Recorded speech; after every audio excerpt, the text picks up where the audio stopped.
আজ পূর্ব বর্ধমান জেলা আশা কর্মীদের বিক্ষোভ আন্দোলন। পশ্চিমবঙ্গ পৌর স্বাস্থ্যকর্মী, পশ্চিমবঙ্গ স্বাস্থ্যকর্মী কন্ট্রাকচুয়াল ইউনিয়ন সকলের পক্ষ থেকে আজকের এই বিক্ষোভ আন্দোলন ও ডেপুটেশন জমা। তারা জানান, বিগত কয়েক বছর ধরে তারা আবেদন জানিয়েছিলেন সরকারের কাছে তাদের মোবাইল দিতে হবে। সেই অনুমতে গত এক সপ্তাহের মধ্যে তাদের সকলের অ্যাকাউন্টে মুখ্যমন্ত্রী 10,000 টাকা করে দেন মোবাইল কেনার জন্য। সেখান থেকে মোবাইল কেনার ক্ষেত্রে যে শর্তাবলীগুলো আশা কর্মীদের দেওয়া হয় তাদের দাবি সেই সমস্ত শর্তাবলী প্রত্যাহার করতে হবে। প্রতি মাসে রিচার্জের টাকা নিয়মিত প্রদান করতে হবে। মোবাইল কেনার জন্য কোনো রকম চাপ প্রদান করা যাবে না। অবিলম্বে ইনসেন্টিভ সহ সমস্ত বকেয়া মেটাতে হবে। অতিরিক্ত কাজের চাপ কমাতে হবে এবং সমস্ত নানান দাবি দাওয়া নিয়ে তারা আজকে বিক্ষোভ আন্দোলনে একত্রিত হন এবং জেলা শাসক CMOH-কে ডেপুটেশন জমা করেন। আজকে আমাদের মাননীয় মুখ্যমন্ত্রী যে মোবাইলে 10,000 টাকা আমাদের আশা কর্মীদের এবং পৌর স্বাস্থ্য কর্মীদের এবং অঙ্গনারী কর্মীদের অ্যাকাউন্টে 10,000 টাকা করে দিয়ে দেওয়া হয়েছে। মাননীয় মুখ্যমন্ত্রী ঘোষণা করার পরে এক সপ্তাহের মধ্যে দেওয়া হয়েছে। গত 3 বছর ধরে আমাদের এই আন্দোলন ছিল যে মোবাইল দেওয়া হোক, কিন্তু আমরা এতে খুব খুশি হয়েছিলাম যে উনি মোবাইলের টাকা দিয়েছেন। কিন্তু তার যে 14খানা শর্ত আরোপ করা হয়েছে তার মধ্যে ম্যাক্সিমাম শর্তই কিন্তু আমরা মেনে নিতে পারছি না। সেই শর্ত যাতে প্রত্যাহার করা হয় সেই দাবিতেই মূলত আজকে আমরা সব পথে নেমেছি। আজকে আমরা ডিএম অফিসে ডেপুটেশন দেব এবং এরপরে আমরা CMO অফিসে যাব। CMO স্যারকেও আমরা ডেপুটেশন দেব।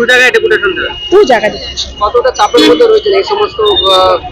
দেখুন, প্রথমত আশা কর্মীদেরকে কাজের চাপ বাড়ানো হচ্ছে সমানে।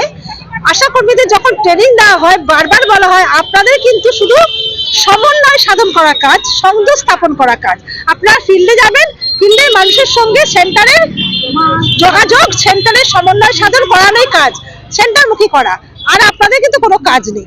কিন্তু এখন তো খাতা কলমে কাজ ছিলই, তার সঙ্গে সঙ্গে এখন অনলাইনে সমস্ত কাজ ডাউনলোড করানো হচ্ছে। অ্যাপ আশ্বাস পোর্টাল, মাতৃমা পোর্টাল সমস্ত অ্যাপ ডাউনলোড করেই কাজ করানো হচ্ছে। আর আমরা এও জানি এই মোবাইল কেনার পরে আমাদের সমস্ত আরো যেসব অ্যাপ আছে ডাউনলোড করিয়ে বিভিন্ন রকম কাজ করানো হবে অনলাইনে।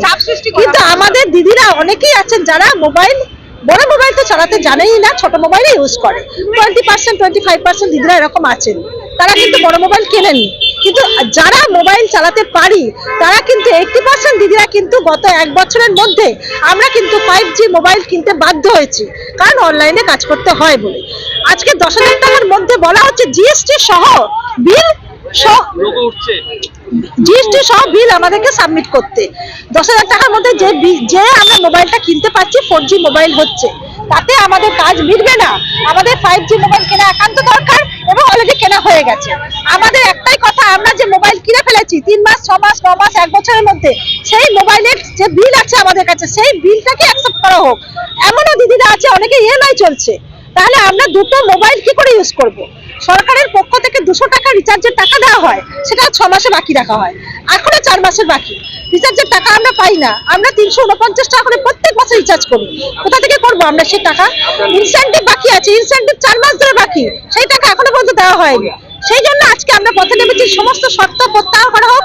সবচেয়ে বড় কথা, আপনারা তো এটা জানেন যে ছোট ছেলে যারা 11-12 পড়া ছেলে উচ্চ মাধ্যমিক পরীক্ষা দেবে তাদেরকে দিদি গত 2 বছর আগে মোবাইল 10,000 টাকা দিয়েছে তাদেরকে কোনো বিল সাবমিট করতে হয়েছে না, তাদের কোনো শর্ত আরোপ করা হয়েছে? তাহলে আমাদের ক্ষেত্রে এই শর্ত আরোপ করা হচ্ছে কেন?